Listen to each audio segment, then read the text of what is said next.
finalité de l'école de par le monde. On en a vu 5, il y en a peut-être 6, il y en a peut-être 7, mais c'est déjà l'idée de prendre un pas de recul. Alors, l'école, ça sert à être heureux, à se réaliser, à être épanoui, à valoriser encore une fois les talents et potentiels. C'est une approche individuelle de la personne. Et il y avait des pays qui réussissent très très bien dans ce domaine, au niveau du bien-être et de l'épanouissement.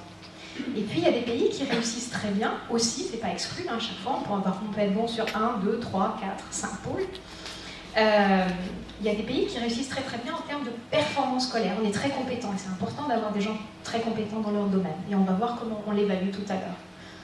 Il y a aussi cette finalité de la compétence sociale, apprendre à vivre ensemble. Ça sert à ça l'école aussi, à construire un monde solidaire pour demain. La préparation du monde de demain, je l'ai évoqué. Comment transmettons ce qu'on ne sait pas, dont les enfants auront besoin? C'est pas juste.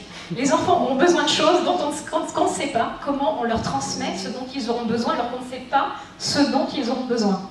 C'est plus clair comme ça?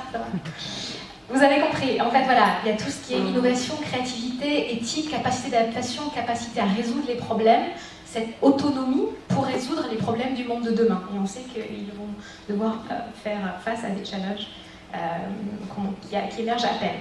Et le dernier point, et non le moindre, c'est l'égalité des chances. Et l'égalité des chances, normalement, ce n'est pas donner la même chose à tout le monde, mais donner en fonction des besoins de chacun. Donc comment nourrit-on les besoins de chacun? On n'a pas tous les mêmes besoins en matière d'école.